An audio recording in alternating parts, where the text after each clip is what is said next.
안녕하세요.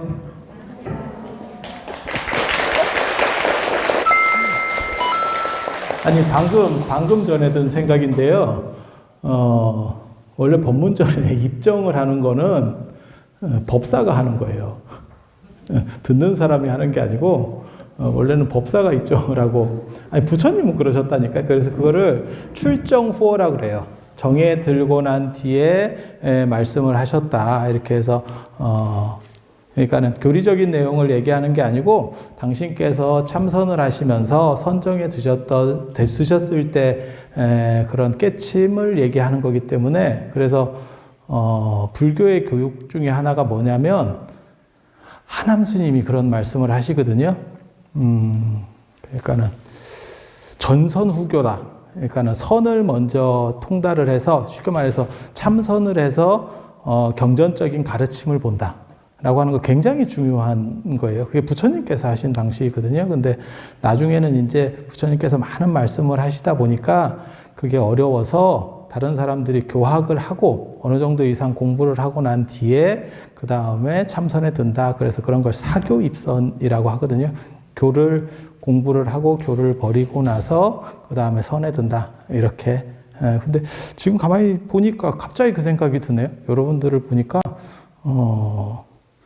정에는 원래 말하는 사람이 들어야 되는데 듣는 사람이 그게 이제 듣는 사람들 조금 정숙해지라는 그런 의미로 지금은 하는 거예요. 그래서 옛날하고 좀 많이 바뀌었다 이런 생각이 갑자기 드네요.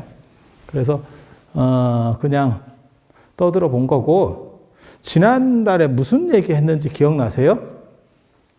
기억이 나겠어요? 아니, 살이는 계속 했어요. 몇 달째 계속 살이를 했어요. 제가 여러분들 아시는지 모르겠는데, 교리 얘기나, 뭐, 역사 얘기나, 선에 대한 얘기는 제가 잘 안 했구나. 그런 얘기들은 많이 하는데, 그러니까 교리나 역사나 이런 얘기는 많이 하는데, 사실, 신앙에 대한 얘기를 잘 안 하거든요. 근데 여기서는 신앙 얘기를 하는 게, 여기는 그게 맞다라고 생각해서 신앙 얘기를 해주는 거예요. 저도 학교나 이런 데서는 신앙 얘기할 기회가 별로 없습니다. 그래서 사리 얘기 오늘은 뭐 할 것 같아요? 사리 얘기. 아니, 몇 달을 했는데 뭘 다른 걸 하겠어요?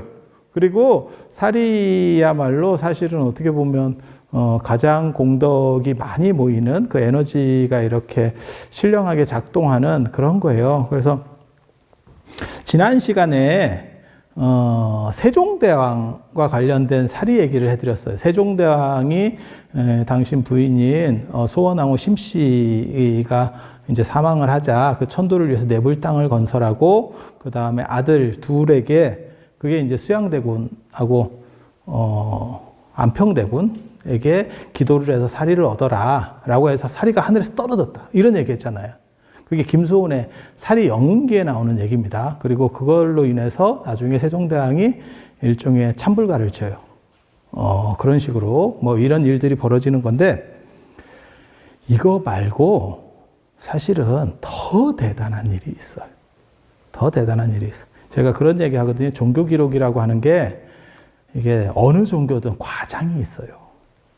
팔이 안으로 굽는다고 과장이 있어서 그 종교에서 말하는 건 100% 믿기가 조금 애매합니다. 그냥 까놓고 얘기해서. 왜냐하면 그렇잖아요. 자기 아버지를 자식이 기록하면 좋게 기록한다. 그렇지 않을까요? 그걸 나쁜 거를 막 이렇게 있는 대로 기록할까요? 나쁜 거는 좀 까고 좋은 거는 좀 늘리고 이렇게 하겠죠. 그게 이제 종교 기록도 다 마찬가지예요. 그래서 그런 측면들이 있는데 조선시대 기록 중에서 어떻게 보면 가장 정확한 기록 중에 하나가 실록입니다. 실록. 여기 오대산에 외사고가 있었잖아요. 네, 외사고가 있었잖아요. 그래서, 이 신령한 얘기를 하려니 뭔가 마가 끼네. 함부로 가르쳐 주지 말라는, 안 그러면 여기, 들으면 안 될 사람이 있는가 봐. 이게 진기한 이야기거든, 세상에 이런 일이 보다도 더 진기한 이야기가 역사에 있어요. 저도 그런 걸 보고 깜짝 놀랐거든.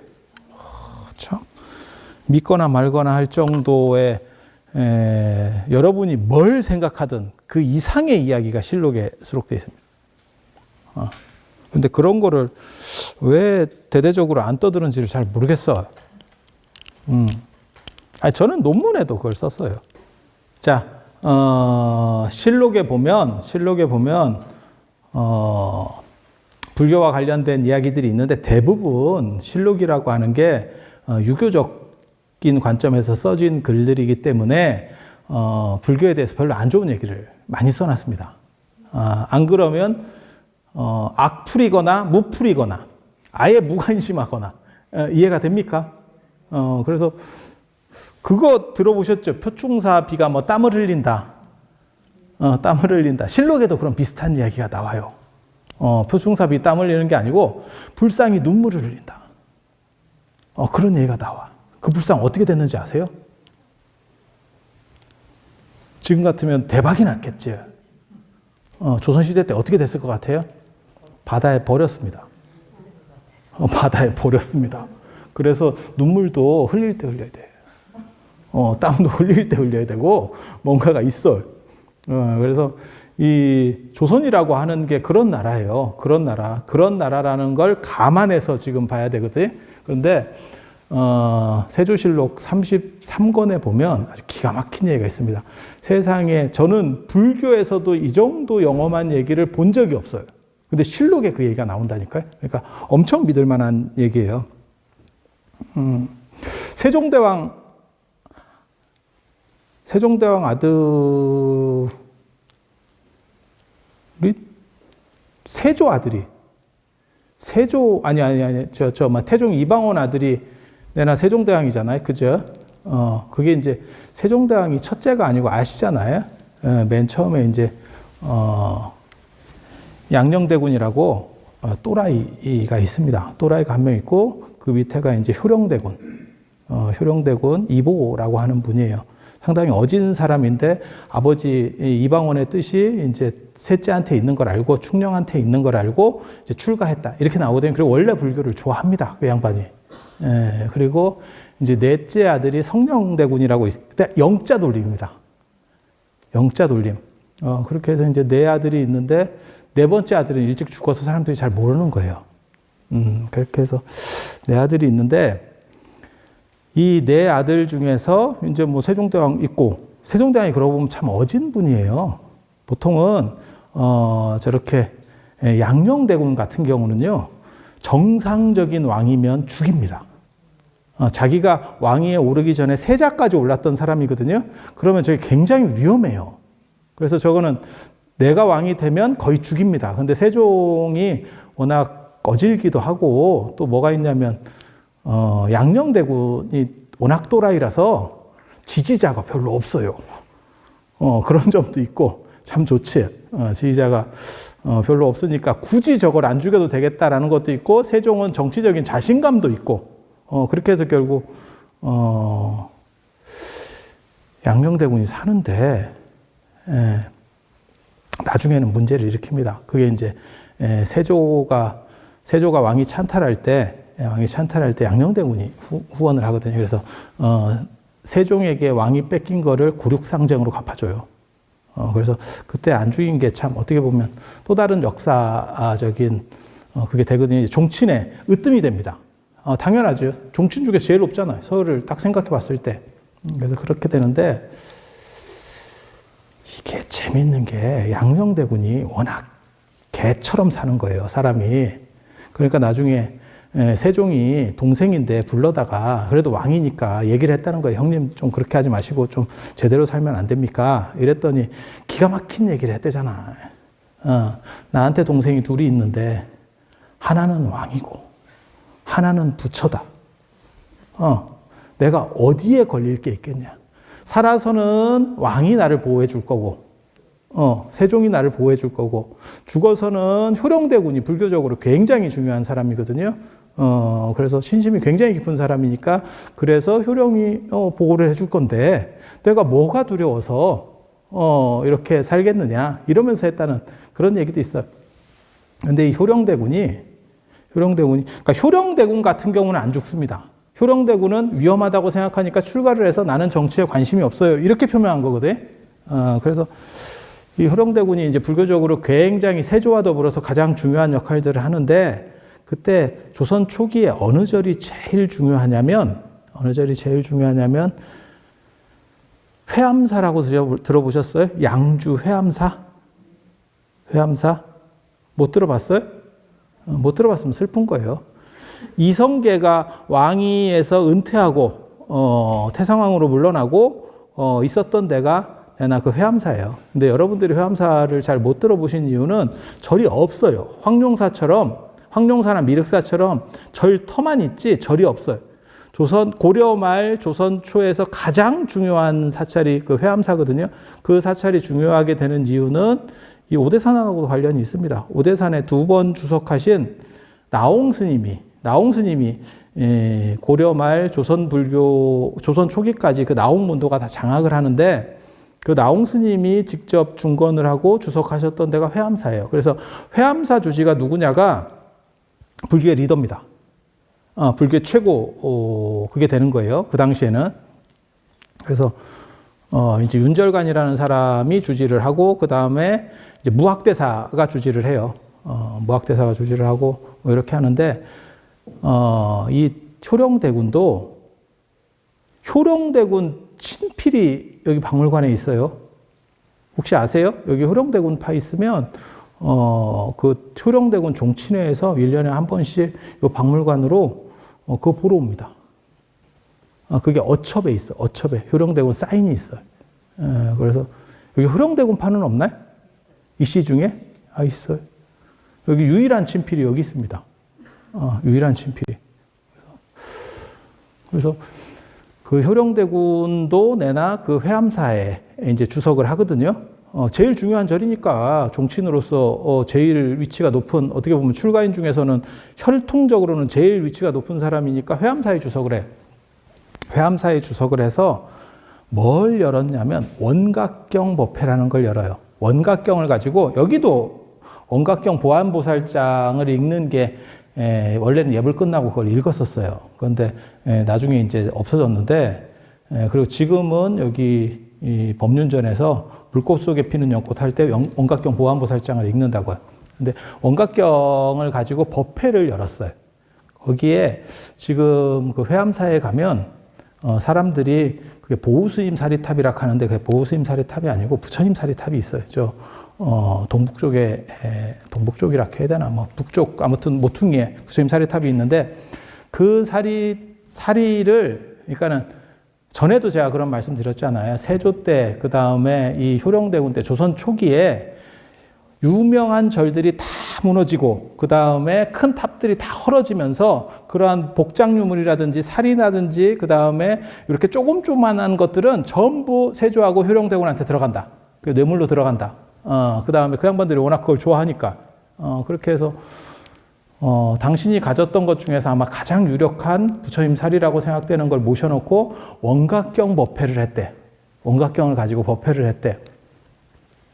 이게 이제 중요한 얘기예요. 이거 실록에 있는 대로 그대로 얘기해 주는 거예요. 이걸 제가 지어내는 게 아니고, 실록에 있는 얘기 뭐라고 나오냐면, 원각경 법회를 하니까 부처님이 나타났대. 부처님이 나타났대. 그리고 황색 가사를 수한 스님 셋이 하늘에서 떠서 돈대, 탑을. 그리고 감로가 내리고 사리가 분신을 했대. 거기다 기도를 하니까 옆에 주변에 쫙 좁쌀 같은 게 깔린 거예요. 좁쌀 같은 게 깔린 거예요. 그래서 실록에는 그 정도 얘기가 나옵니다. 그리고 그 다음에 뭐라고 나오냐면, 그걸 너무너무 진귀하다고 생각해서 세조가 그 사리를 내불당으로 모셔와라.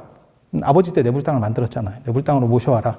라고 해서 기도를 하니까 다시 이게 증거를 했다. 그래서 만든 절이 원각사예요. 원각사 아세요? 원각사 들어보셨어요? 제가 늘상 여기서 지금 몇 달째 보는 바로는 별로 딴 거에 대한 생각이 없네. 이 세상에 관심이 있는 게 별로 없어. 원각사가 어디냐면요. 탑골공원이 원각사예요. 탑골공원. 그래서 거기가 원래 이름이 원각사고 그게 탑이 이제 그 절이 없어지니까 탑만 남았잖아요. 그게 원각사지 10층 석탑 이렇게 교과서에 수록이 되어 있습니다. 교과서에. 그렇게 해서 그 탑만 남으니까 그게 이제 큰 절이 있었다 그래서 거기를 옛날에 대사골이라고 그랬어요. 대사골. 큰 절골. 대사골이라고 하고 그다음에 그 근처에 아전들이 사는 부인방이 있었어요. 부인방이라고 하는 아전들이 사는 동네를 부인방이라고 하거든요. 그 두 개를 합쳐서 대사골과 부인방을 합쳐서 만들어진 이름이 인사동이에요. 인사동.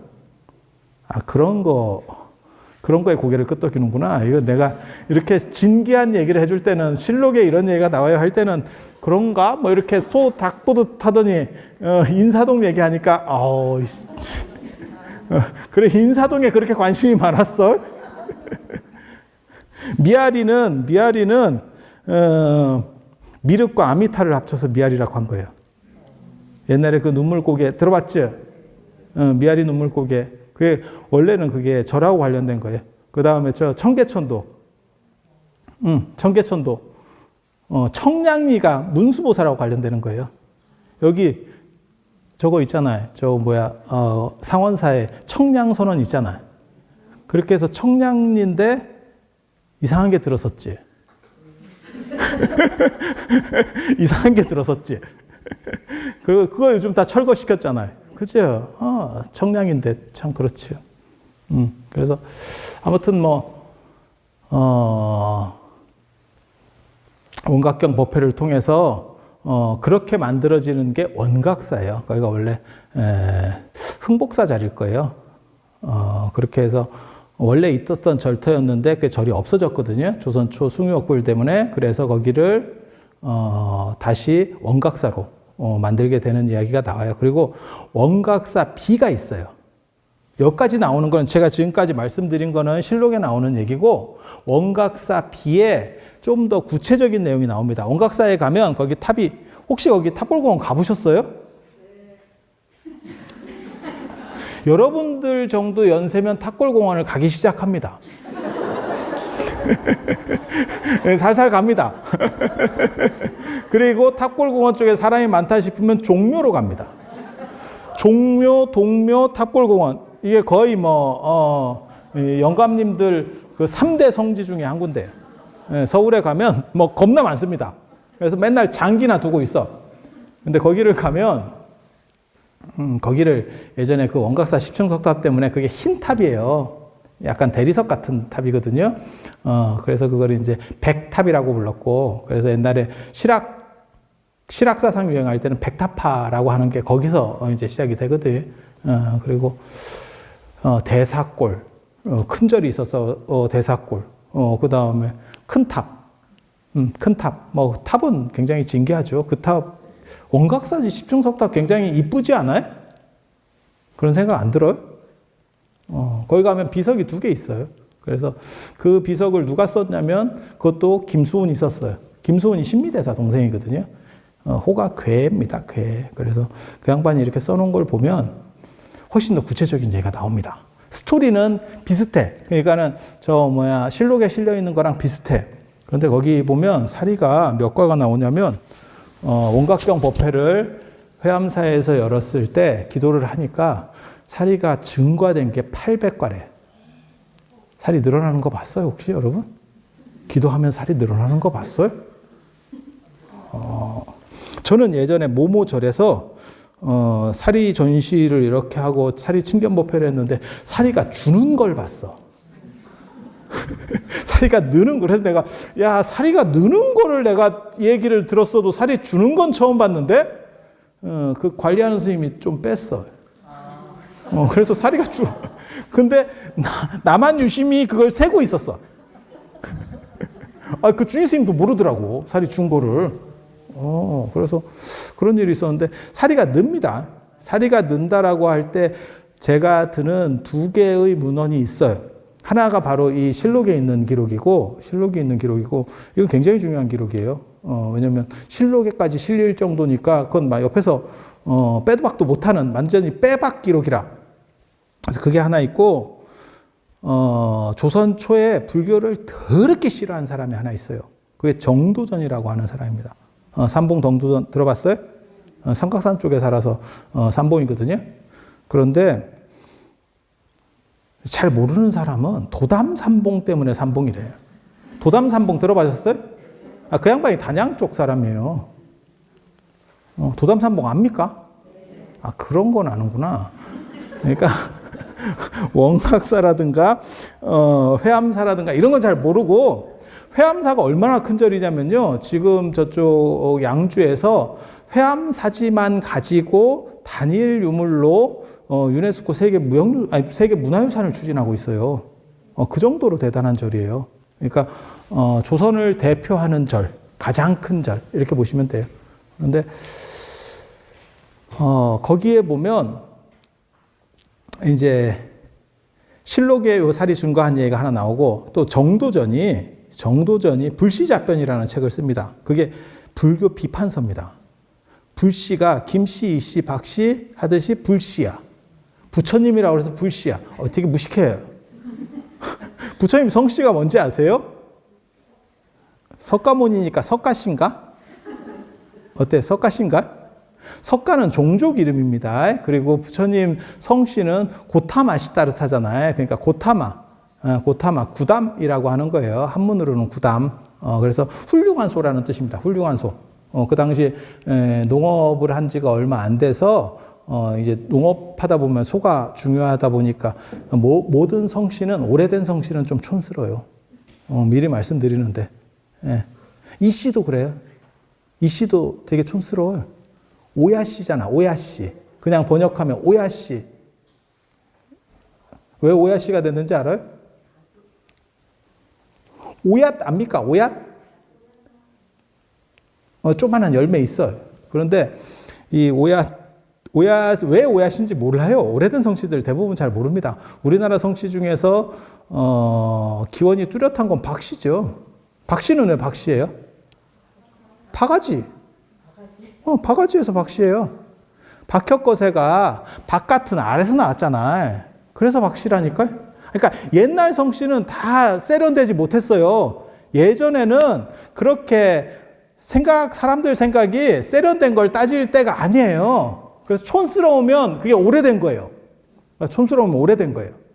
그래서 이 씨가 왜 이 씨인지 잘 몰라요. 그래서 나중에 이제 지어낸 말에 의하면, 중국에서 지어낸 말이에요. 노자가 원래 이이거든요.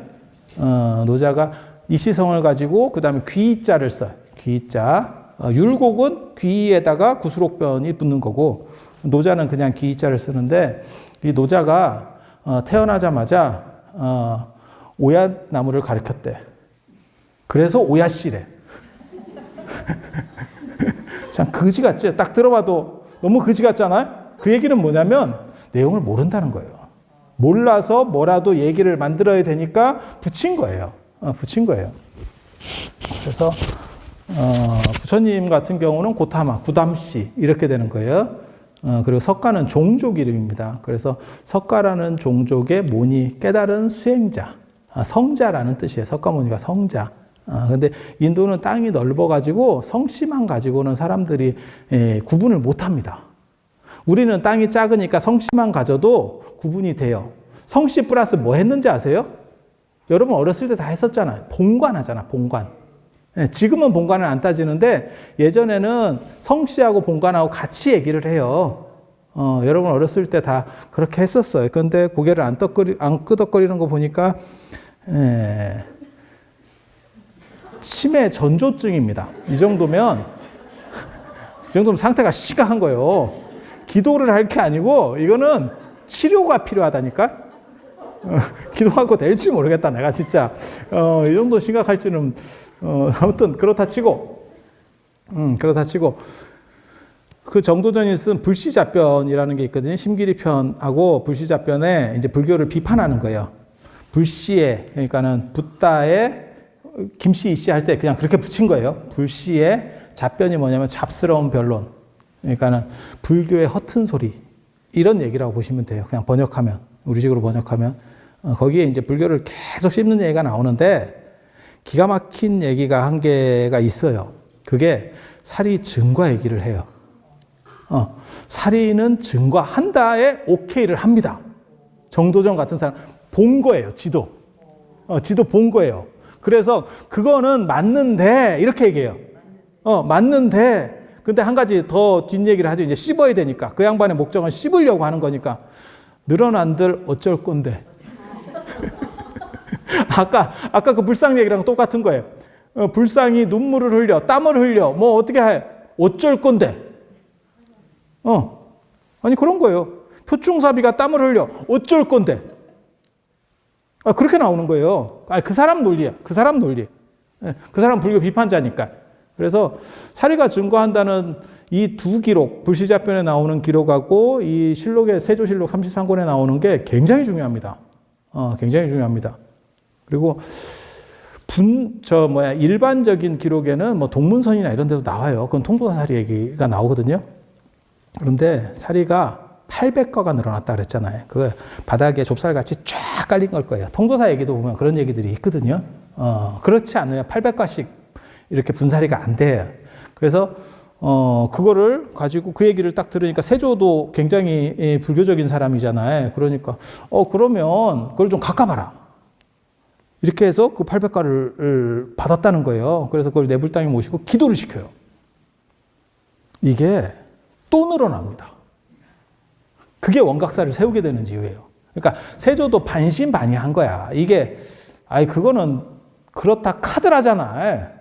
내가 직접 체험하는 건 아니잖아요, 지금. 그런데 내가 내불당에 모시고 기도를 했더니 사리가 그 자리에 늘어나. 몇 가가 늘어나냐면 400가가 늘어났어요. 400가가. 그렇게 쓰여 있어요. 쓰여 있어요. 그래서 제가 뭐라 그랬냐면, 야, 이런 식으로 늘어나면, 전 지구를 덮는 게 아닌가. 이거 뭐 쭉쭉 늘어나는데? 뭐 이런 생각이 들더라고요. 그래서, 너무너무 자기가 원래 불교적인 이런 신앙심도 강했지만, 그걸 눈으로 보니까 사람이 눈이 돌아가죠. 이런 정도면 눈이 안 돌아갈까?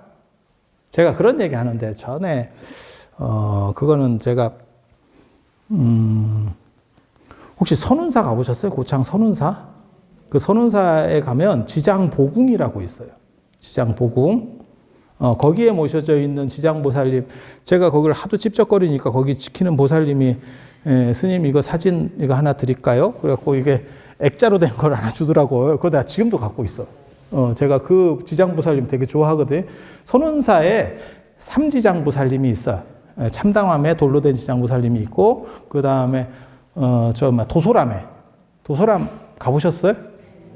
그거 굉장히 재밌습니다. 이름은 도소람인데 지장보살이 모셔져 있어.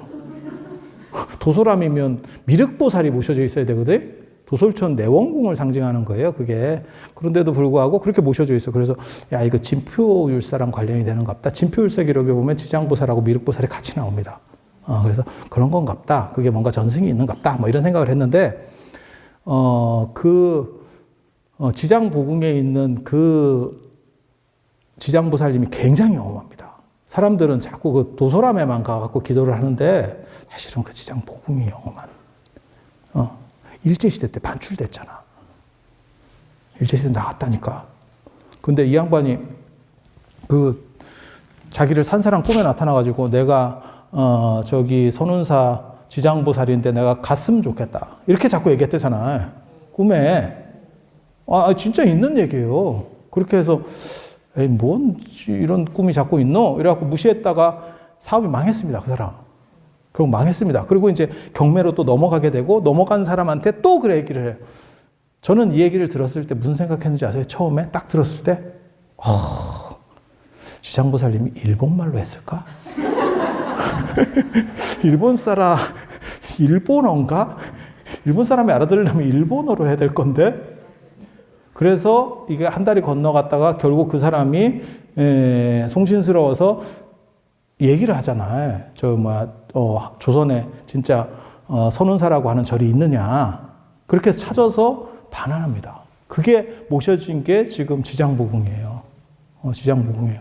제가 그런 것도 봤었고, 저쪽 선운사, 서남사, 저 조계산에 가면, 송광사 있는 조계산에 가면 서남사가 있는데 거기서도 아주 특이한 얘기를 들었거든요, 제가. 이 절을 이렇게 가니까 거기는 각황전이라고 하는 정각이 있는데 되게 웃긴다. 엉뚱한 데 있어요, 정각이. 그래서 사람들이 거기를 갈 수가 없어. 정상적인 사람은. 그러니까 요사체 안에 정각이 있어. 스님들 요사체 안쪽에 정각이 있어. 보통은 정각은 밖으로 나와 있는 거고 요사체는 한쪽으로 이렇게 탁탁탁 있잖아요. 그래서 요사체인지 알고 싶으면 들어가 보면 들어오지 마시오 이렇게 써 있어. 수행 중 뭐 이렇게 써 있는데 수행은 안 해. 그리고 사람이 별로 없어. 맨날 가보면 그게 요사체의 특징이거든. 이제 구분을 이제 자세히 보면 구분이 다 됩니다. 그래서 그 요사체 안쪽에 있어요. 그래서 뭔 놈의 법당을 이렇게 졌노? 이렇게 해가지고 거기 사람들한테 제가 이렇게 얘기를 들었는데 깜짝 놀랄 만한. 요즘 얘기예요. 80년대 얘기예요. 80년대 얘기. 어떤 사람 꿈에 나타나가지고 내가 여기 서남사 철불인데 땅에 묻혀 있다. 내가 지금 이 자리에 묻혀 있다. 서남사에 전설이 있어요.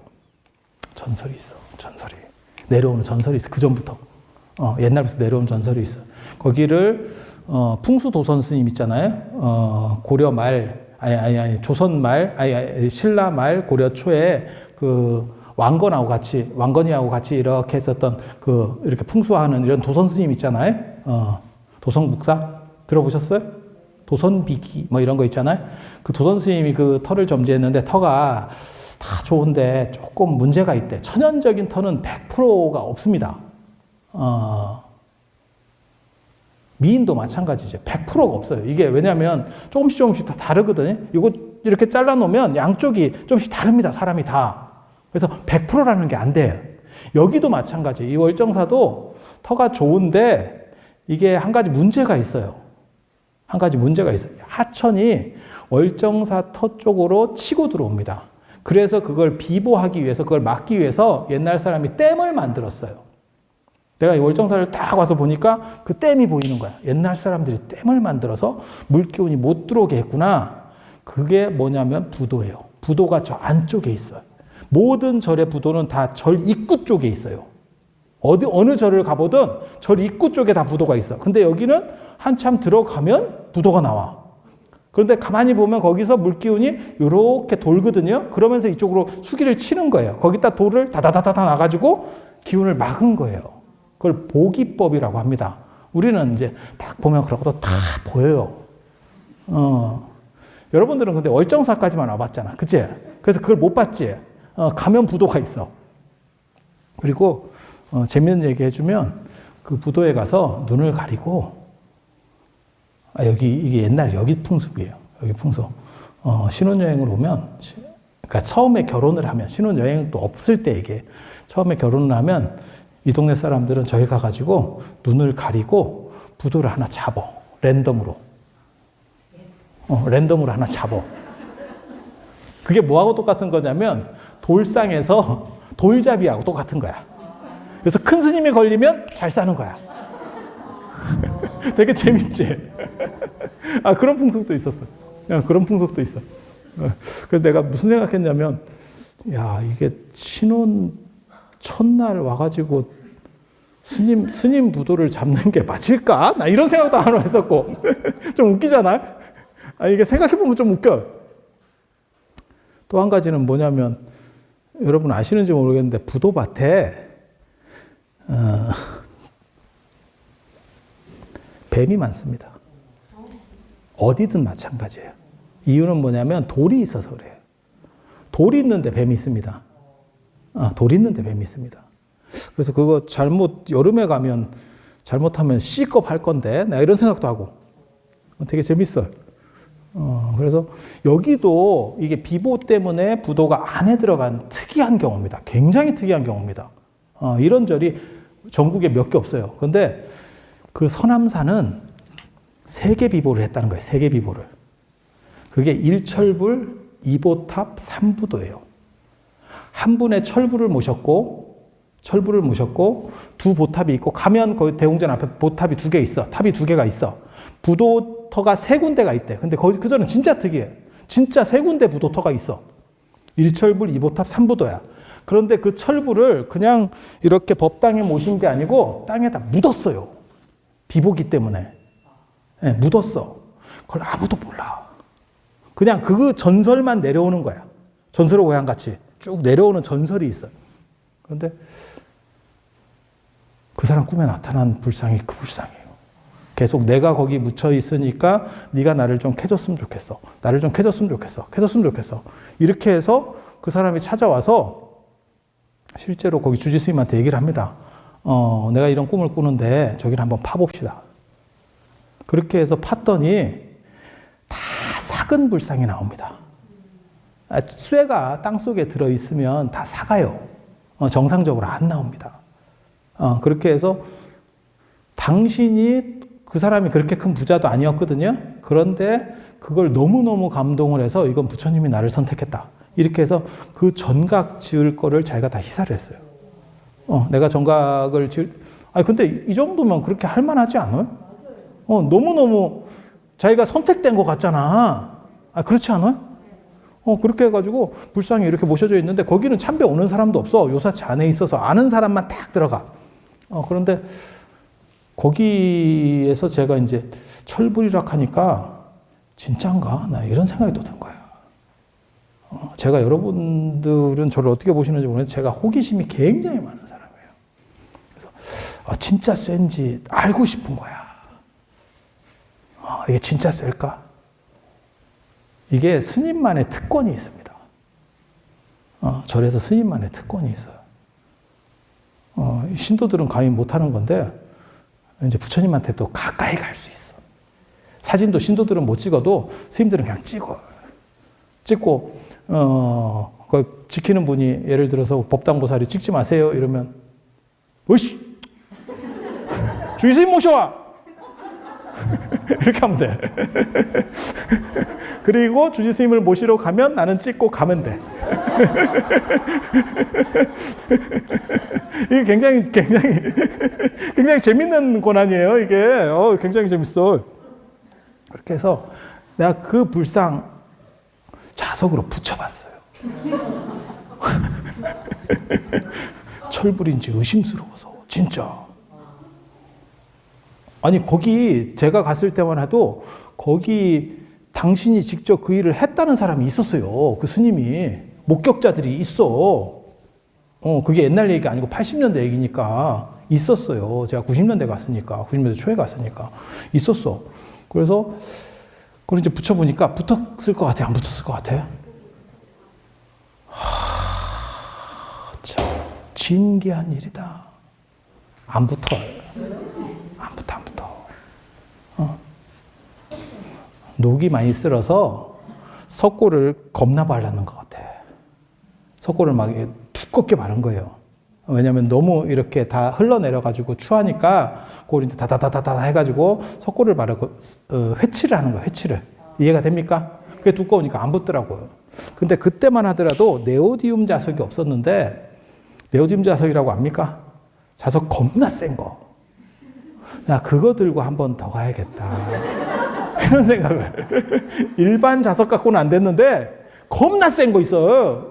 여러분 그 게시판 같은 데 이렇게 하면 조그만 거 하나 붙어 있으면 막 안 떨어지는 거 있잖아요. 그걸 하나 내가 갖고 가봐야겠다. 거의 그거 말고 또 기가 막힌 전설이 있어요. 그 순조가 대복전이라고 써서 내린 뭐 이런 것들이 있어. 그 뭐 나중에 기회 되면 얘기해 줄게. 그런 얘기는 지금 그 얘기까지 하면 오늘 또 얘기를 못 해. 오늘 얘기를 못 해. 그래서 앞으로 돌아와서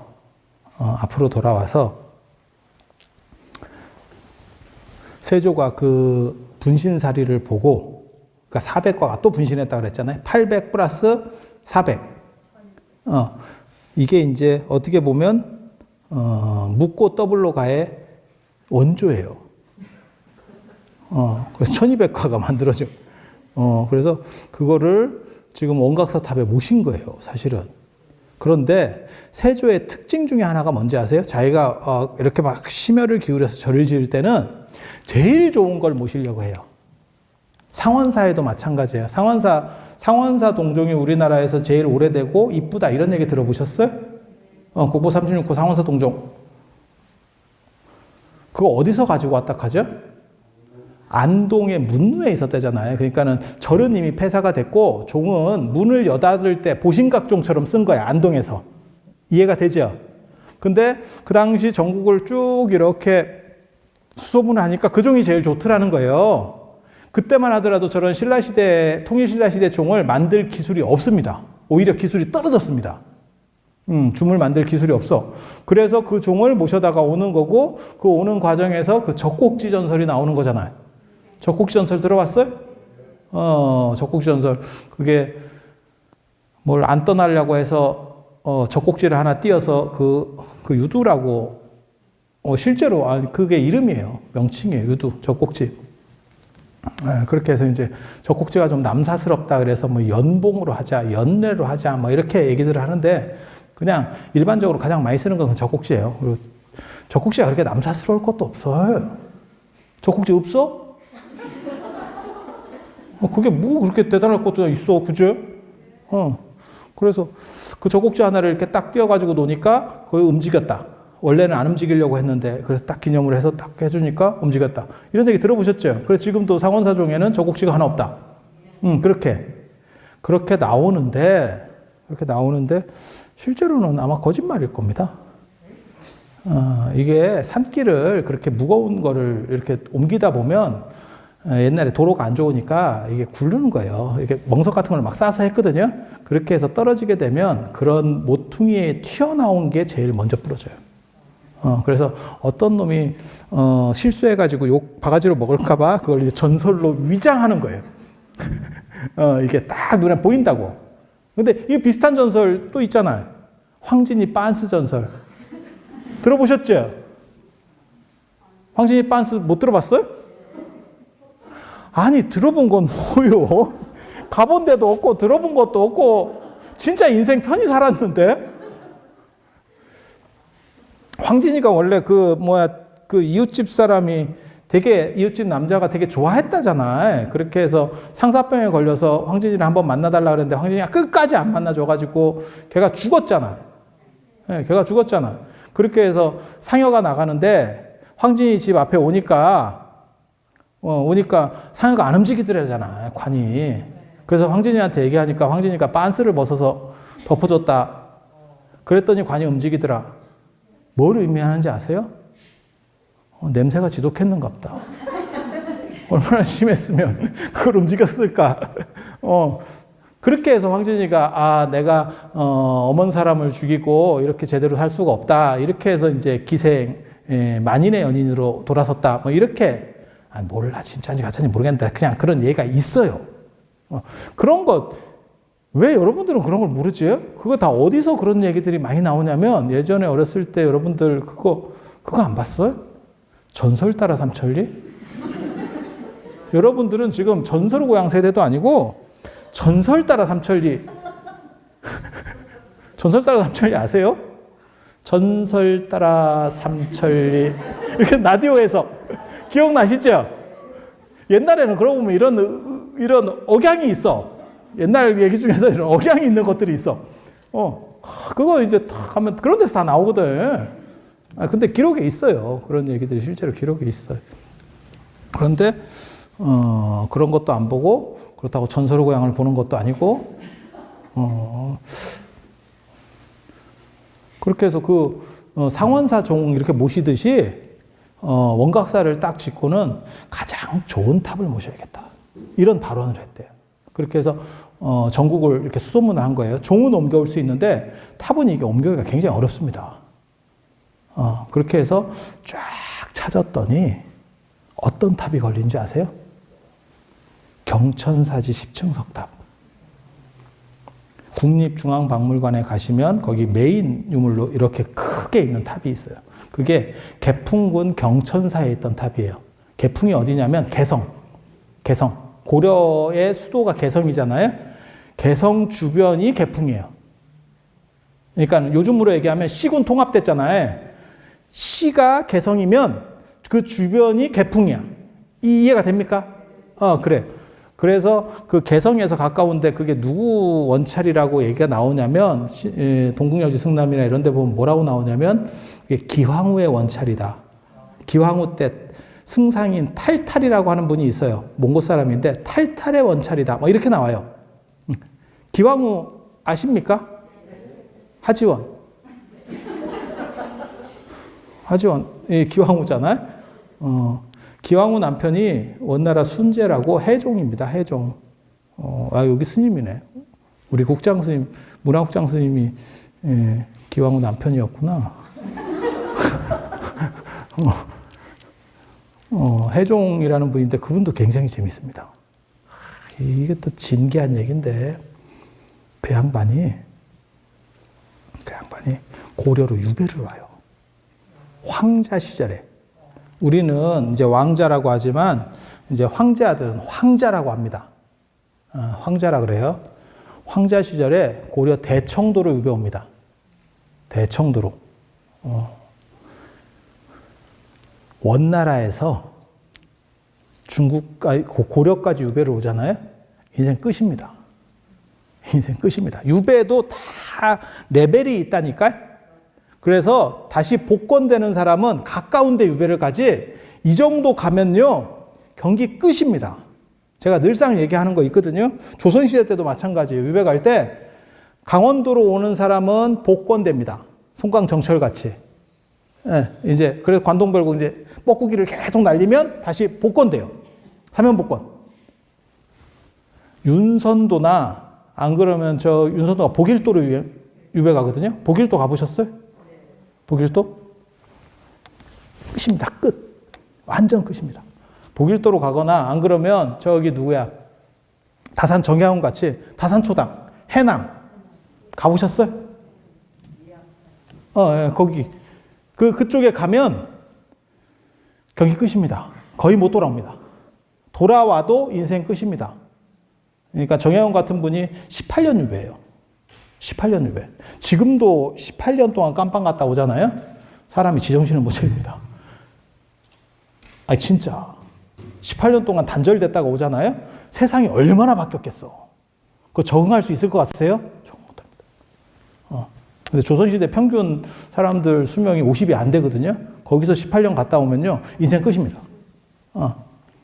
그래서 거기는 이미 이제 끝났다라고 보시면 되고 두 군데로 가면 그냥 죽여도 돼. 그게 제주도하고 함경도예요. 함경도예요. 그래, 그거 있잖아. 삼수갑산을 간다. 삼수갑산 간다. 그러면 끝나는 겁니다. 그게 함경도로 유배 가는 거예요. 맨 끝에, 양쪽에 맨 끝에. 그러면 거기는 이제 완전 인생 끝나는 거거든.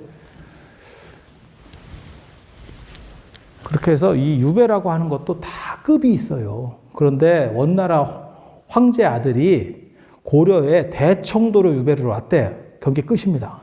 그런데 이 기가 막힌 반전이 벌어져요. 인생이 진짜. 이게 기왕후 남편이라고 했잖아요. 그러니까 황제로 올라갔다는 얘기잖아, 지금. 네. 해주에, 저 황해도 해주에 신광사라고 하는 절이 있어요. 나홍 스님이 나중에 거기 주지사는 아주 유명한 절이에요. 나중에는 굉장히 유명합니다. 이 원나라 이 황자 때문에 유명해지는 절이야. 거기를 이렇게 유배 왔으니까 별로 할 일도 없잖아. 그래서 갔더니 나한전이 있는데 나한이 모셔져 있더래. 그래서 거기서 기도를 했대. 무슨 기도를 했냐면 나를 뭐 딴 건 다 필요 없고 그냥 우리나라로 돌아가게 해달라. 원나라로 돌아가게 해달라. 왜? 물도 안 맞지, 음식도 안 맞지, 사람도 안 맞지, 말도 안 통하지. 미치지. 여러분이 한번 생각을 해봐요. 야, 이거 골치 아프잖아. 그러니까 딴 거 다 필요 없고 돌아만 가게 해주세요. 그러면 제가 은혜를 갖겠습니다. 이렇게 했다는 거예요. 그랬는데 이 사람이 그 뒤로 저 원나라 대도, 그러니까 지금 북경 쪽이에요. 거기서 정변이 일어나고 권력층이 바뀌면서 이 사람이 해배되는 동시에 황제로 올라가요. 황제로 올라가. 그럼 황제로 올라갔으면 이 사람이 어떻게 했을 것 같아? 그 신광사에다가 대대적으로 기부를 했을까? 그랬을 것 같지? 이게 사람이라고 하는 게 화장실 갈 때하고 나올 때하고도 틀려. 그리고 바빠. 황제 새로 돼가지고 지금 정신이 없어. 그런데 이게 나한 기도가 굉장히 재밌는 거라고요. 꿈에 받으러 왔어요. 그때 네가 그런 식으로 했는데 그렇게 해서 네가 황제가 됐으면 야, 씨, 이런 경우가 어딨어? 이런 17? 이렇게 했다는 거야. 그러니까 C컵하지. 이거, 맞다. 그때 내가 약속했는데 이거 C컵 하는 거 아니야? 이거 절단 나는 거 아니야? 그래서 대대적으로, 신광사에다가 기부를 하고 자기 원차를 만들어요. 그래서 해주 신광사가 황제의 원찰이니까, 원나라 제국시대의 황제의 원찰이니까 얼마나 위세가 대단하겠어요. 그렇게 올라가는 거예요. 그래서 고려 중기 이후에, 고려 후기에, 정확하게 말하면 고려 후기에 나한신앙이 유행하는 이유 중에 하나가 사실은 그 신광사 때문에 그래요. 그래서 이 개풍군에 있는 경천사 탑이 그런 식의 뭐 기황후 아니면 탈탈승상, 승상도 대단한 거거든요. 요즘으로 말하면 총리. 네. 기황후도 권세가 대단하니까. 두 사람 중에 한 사람이 원찰이래. 그렇게 나와. 그렇게 나와. 그래서 그 사람들의 원찰이기 때문에 그 경천사 10층 탑은 우리나라 사람이 만든 게 아니어서 탑 모양새가 다르대. 실제로 달라요. 실제로 우리나라 신라탑 모양새하고 달라. 지금 여러분들 지금 이 월정사에서 보시는 저 월정사 팔각구층 석탑 국보 48호 봐봐. 어떤 특징이 있어요? 저런 걸 보고 다각다층탑이라 그래요. 다각은 사각을 넘어선 팔각이잖아요. 그리고 3층을 넘어서면 다층이라고 불러. 다각다층탑. 저런 건 고구려식 양식이에요. 고구려 양식. 그리고 여러분이 생각하는 석가탑, 그냥 일반 석가탑, 그게 신라 양식이에요. 신라 양식이에요. 그래서 다 양식이 있는데 저 경천사 탑은 족보가 없어요. 그래서 거기 나온 대로 원나라 사람이 와서 만들었는갑다. 왜냐하면 원나라에서 위세가 좋은 뭐 황후랑 안 그러면 승상의 원찰로 지니까 사람을 돈을 줘서 보냈다는 거예요. 말이 될 것 같지 않아요? 가능성이 있는 얘기잖아요. 내가 만약에 예를 들어 가지고 미국에서 엄청나게 성공을 했어. 근데 내가 돈이 굉장히 많아. 그러면 내가 한국식 절을 지어야겠어. 그러면 아예 그냥 장인을 다 데려와 버리면 되는 거야. 왜? 나는 많으니까. 그게 가능한 거죠. 그래서 그 탑이 최고입니다. 이렇게 보고가 올라갔어. 세조한테. 그러니까 그럼 그 탑을 똑같이 좀 만들어 봐. 라고 해서 만든 게 원각사 탑이에요. 원각사 탑. 그렇게 만드는데 거기 보면 기가 막힌 게 있어. 기가 막힌 게 있어. 그게 서유기가 나와. 서유기가 나와. 서유기가. 원각사 탑에도 나오고 경천사 탑에도 나오고. 경천사 탑은요, 밑에가 굉장히 많이 훼손돼가지고, 국립중앙박물관에서 그거 복구하는데 상당히 힘들었습니다. 그리고 지금도 그 서유기 그림들이 많이 빠져 있어요. 왜 그러냐면, 그 탑에 이런 얘기를 해줘야 되는지 모르겠는데, 그 탑을 갈아먹으면 좋은 아들을 낳아. 그런 소문이 있었어. 그런 소문이 있어가지고, 사람 손 닿는 데까지 얘네들이 다 깨서 갈아먹어요. 그리고 그런 얘기 있거든요. 돌 붙여 코를 갈아먹으면, 그런 얘기 들어봤어요? 옛날에 아들 못 낳을 때, 지금은 뭐 아들이고 뭐 딸이고 다 필요가 없는, 뭐 안 가리는 시절이지만, 예전에는 남한선호 사상 뭐 이런 거 있었잖아요. 그래서, 아마 연세 드신 분들은 뭐 다 아실 거예요. 아들 낳으면 시어머니가 꽃밭 가는 거고, 딸 낳으면 낳고 그날로 밭일 가는 사람도 있고. 슬픈 얘기예요. 굉장히 슬픈 일. 자기가 그걸 재료가 부족해서 덜 만든 것도 아닌데, 그걸 딸을 낳았다는 이유만으로 그날 몸 풀자마자 밭에 나가서 일을 해요. 할머니 세대, 저희 할머니 세대에 있었던 일들이에요. 그 정도로. 그리고, 이제 손귀한집 같은 경우는 아들 낳나 딸 낳나 이렇게 시어머니가 계속 보고 있다가 딱 나면 바로 받고 딸이면 던졌다는 얘기도. 있어요. 그래가지고 그런 이름들이 이제 나중에 나오잖아요. 말년이 말숙이 끝순이 뭐 이렇게 그만 나와 이제 뭐 그래가지고 뭐 몰라. 그게 사실은 뭐 여자만의 문제도 아닌데도 예전에 그랬던 뭐 이런 거 있었잖아요. 그래서 이제 아들 낳으려고 돌부처 코 갈아먹고 뭐 이런 얘기들이 있죠. 왜냐면 코가 남자 그거를 뭐 상징하고 뭐 입은 여자 그거를 상징하고 뭐 이런 얘기들이 있어요. 쓸데없는 얘기들이 뭐 말 같지도 않은 얘기들이 있어. 그래서 그게 아마 그렇게 보는 사람도 있어요. 고려가 무너지고 조선이 들어서면서 불교를 그러니까 산천에 워낙 많은 불상들이 모셔져 있는 거예요. 저걸 일일이 누가 가서 다 파괴하기도 힘들어. 특히 석불 같은 경우는 저도 그런 생각하거든요. 이게 금이나 동이나 이런 걸로 만들면 안 되겠더라고. 무조건 돌로 조져야 돼. 그게 오래 갑니다. 금으로 만드는 게 물론 최고로 좋은데 이거는 어떤 놈이 샥 가가지고 녹여버려요. 돌이 최고야. 돌이 제일 견고한 것 같아. 이게. 그래서 그런 것들을 그런 동이나 이런 것들은 다 돈이 되니까 녹이는데 돌은 이게 뭐 일일이 가서 깨기도 귀찮고 그다음에 저 꼭대기에 있는 거는 어떻게 처리하기도 힘들잖아요. 그러니까 그런 소문을 퍼뜨렸다는 얘기가 있어요. 그러니까 그런 소문을 퍼뜨리니까 또 아들을 못 낳는 입장에서는 또 기를 쓰고 올라가서 그 코를 깼대. 코를 빻대. 근데 이게 코가 빠지면 인상이 완전히 무너집니다. 완전히 무너집니다. 그러면 이게 그런 얘기 하거든요. 뭐 부처님을 얼굴 보고 기도하느냐 라고 하지만 얼굴이 잘생긴 부처님 앞에서는 기도가 잘 돼요. 그게 뭐하고 똑같은 거냐면 학교 선생님이 뭐 잘 가르치면 되지라고 하지만 인물이 좋으면 말이 잘 들어옵니다. 여러분 제 말이 잘 들어오잖아. 아니 그런 게 있어. 그런 게 있어. 근데 이제 일반적으로 생긴 거하고 달라요. 부처님 모습은 그걸 상호라고 하는데 일반적인 거하고 달라요. 그래서 일반적인 거는 잘생겼다라고 표현을 하는 거고 부처님 같은 경우는 속기가 없어야 된다. 성스러워야 된다라고 하는 특징이 있어요. 그래서 부처님 얼굴이 약간 각진 얼굴입니다. 우리가 선호하는 약간 계란형이 아니고 약간 각진형이에요. 그래서 경천사 10층 석탑에 보면 서유기 부조가 있고 그거를 그대로다가 이렇게 본따서 만들어서 저 원각사탑에도 서유기 부조가 있어요. 그러니까 서유기가 굉장히 유행했거든. 그거 혹시 아세요? 원나라 때 원곡이라고 하는 게 있어요. 원나라 연극.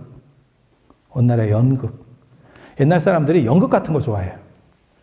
뭐 재밌겠죠. 그래서 원나라 때 그런 연극들이 이제 그 전에부터 있었어요. 근데 원나라 때 이제 발전하고 그게 이제 명나라 때 더 이제 발전하게 되는 거거든요. 그래서 옛날 서유 같은 거 보면 100편으로 돼 있어요. 100장면으로. 삼국지도 그렇게 발전한 거예요. 그러니까 서유기, 수호지, 삼국지, 그 다음에 봉신방, 봉신연희 같은 거 다 그게 대본이에요. 그래서 100회분, 120회분 이렇게 돼 있어요. 그래서 그것과 관련해서 잠깐 얘기해 드리면 삼국지에 제가 진짜 좋아하는 구절이 있거든요. 굉장히 멋있게 어렸을 때 저를 사로잡았던 구절이 있어요.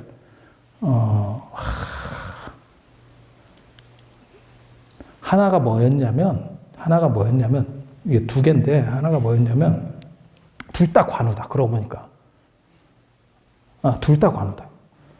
관우랑 관련된 건데 관우가 독화살을 맞아가지고 뼈에 독이 이렇게 스며들고 있는데 그거를 그 당시 화타가 요거 이제 수술을 하고 외과 수술을 하고 뼈를 긁어내는 거예요. 독 묻은 데를 이렇게 슥슥슥 뼈를 긁으면 얼마나 좀 이상하겠어 느낌이 썩썩 이제 긁어내는 건데 그때 관우가 바둑을 두고 있다가 미동도 안 하고 바둑을 착 두고 있다가 대마를 잡았다 라는 얘기. 너무 사람이 멋있어 보이잖아. 이걸 파고 있는데 이게 참고 있는 것도 보통 대단한 게 아닌데 이거를 딱 이렇게 해서 바둑을 물론 저는 그런 생각을 했었지. 상대가 더럽게 못 들은 놈인갑다.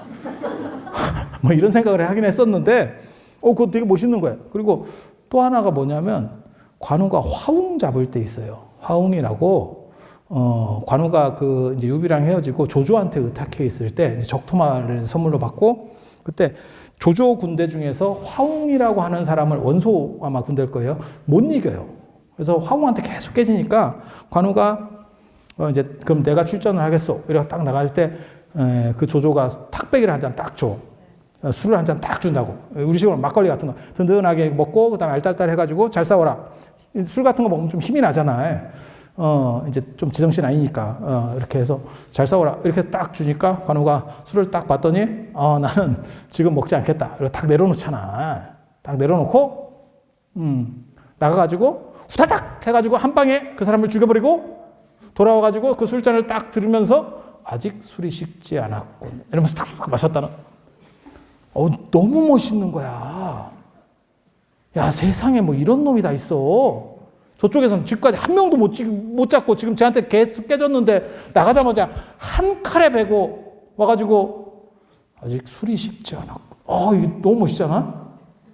식기도 전에 왔다는 거야. 이거 뛰어가가지고. 나중에 알고 보니까 다 개구라였던 거야. 이게 다 개구라야. 왜 개구라냐면 이게 이 원나라 때 이 연극대본 때문에 다 바뀌어지는 얘기들이에요. 연극대본 때문에.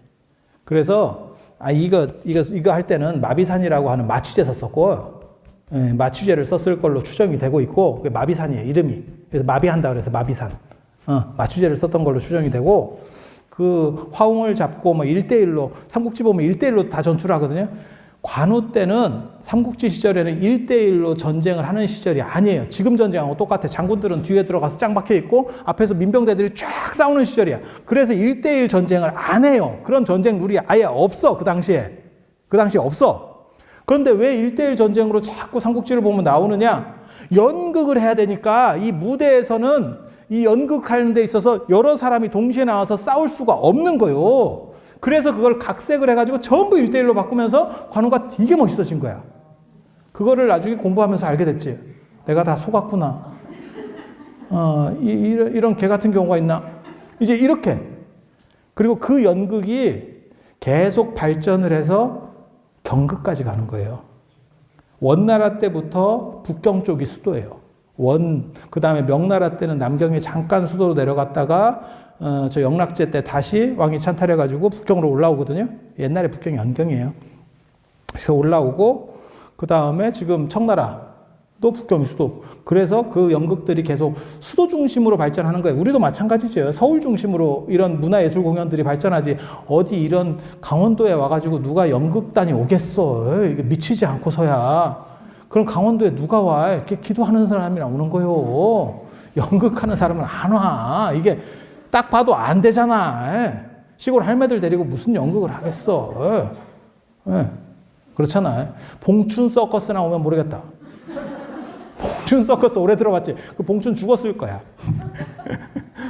그런데 그렇게 해가지고 경극이라는 걸로 발전을 하는 거예요. 그게 내용이. 경극 들어보셨어요? 예전에 그 경극하면 떠오르는 영화 없어요? 경극하면 무슨 영화 안 떠올라요? 폐왕별이 나올 정도면 다 이미 오래된 사람들이요. 장구경이 죽어가지고 환생을 해도 애가 초등학교를 다니겠다. 환생을 해서 장구경이 초등학교를 다닐 정도로 세월이 지났는데도 폐왕별이가 떠오를 정도면 근데 폐왕별이가 굉장히 복잡한데 멋있는 영화였었어요. 저도 어렸을 때 그걸 봤었는데 그런 게 이제 경극이라고 보시면 돼요. 그래서 대부분 주인공 둘 뭐 이렇게 몇 명이서 하는 거예요. 그러다 보니까 그런 쪽에 맞춰서 원나라 때부터 발전하고 그게 정점을 찍은 게 언제냐면 명나라 때예요. 그래서 뭐 명나라 오승은이 뭐 서유기를 쓰고 그다음에 나관중이 뭐 삼국지 연의를 쓰고 이게 연극 대본이라는 뜻이에요. 그리고 연극 대본은 다 구랍니다. 구랍니다. 그런데 원나라 때 이게 워낙 유행을 하니까 그게 이제 요즘으로 말하면 방탄이지. BTS 같이 들어보셨어요? 좀 있으면 방시혁의 BTS가 주식시장에 상장된다. 가치가 4조 원 가치를 뭐 가질 거고 뉴스에 그렇게 나오더라고요. 뭐 SM이나 그 다음에 JYP나 저거 양현석 회사를 다 합친 것보다도 자산 가치가 크다. 들어보셨어요? 그렇게 얘기가 나올 정도잖아요. 그러니까 지금 이제 방탄에 꽂힌 사람은 탑을 조각하면 방탄을 들 수도 있는 거지. 그러니까 그 당시 서유기가 유행을 하니까 그걸 조각해서 넣은 거예요. 그리고 그 조각이 어디까지 나오냐면 원각사탑까지. 그리고 그 원각사탑이 실제로는 그냥 탑이 아니고 그 분신사리들을 모시려고 세조가 발원을 해서 흥복사에다가 지은 게 그 탑이고 그리고 그게 국보 이을 거예요. 그리고 그 탑이고 그 다음에 거기에 그 사리가 들어가고 그 다음에 그게 경천사라고 하는 가장 그 당시에 세조가 구할 수 있었던 최고의 탑을 모사해서 놓은 거고, 그리고 그 탑이 나중에는 절은 연산군 때 사라지거든요. 연산군 때 사라지고 그 탑만 남아서 오늘날은 인사동으로까지 내려온다. 인사동의 그 절골이에요, 절골. 옛날에는 거기를 절골이라고 했다고, 절골이라고. 그렇게 해서 그게 다 사리 이적과 관련돼서 오늘날까지 내려오는 얘기다. 그리고 그 얘기가 어디에 수록되어 있냐면 지금 얘기한 것처럼 세조실록 33권. 그리고 원각사지 비. 원각사지 비는 그 당대에 그 원각사를 건립할 때 세운 거예요. 그러니까 그 얘기를 그대로 쓴 거예요. 그래서 굉장히 신뢰도가 높은 문헌들이에요. 그래서 여러분들도 이런 영흥이 꼭 옛날 일은 아니에요. 신신 깊은 사람에게는 시대를 넘어서 눈앞에서 현상할 수 있는 게 부처님의 가피예요. 그래서 효령대군 이보가 얼마나 이렇게 부처님한테 신심이 있었으면 부처님이 직접 나왔대. 내가 지금까지 여지까지 여러 기록들을 봤지만 부처님이 직접 나타났다라고 나오는 기록은 그 기록, 그 다음에 현장 스님 기록. 현장 스님도 뭐 기가 막힌 얘기가 있어. 뭐 이런, 나중에 내가 기회가 되면 또 그런 얘기를. 근데 부처님이 직접 출연하는 이런 것들은 진짜 특이한 거예요. 그래서 그게, 단순히 이보의 문제만은 아니에요. 효령대군의 문제만은 아니에요. 여러분도, 지극한 신심과, 그 다음에 기도력이 있으면 여러분들에게도 그런 일들이 현상할 겁니다. 그래서 그렇게 돼서 여러분들의 소망이 다 이루어지시기를 바람하지 않으면서 오늘 모두 마치도록 하겠습니다. 예, 들어주셔서 감사합니다.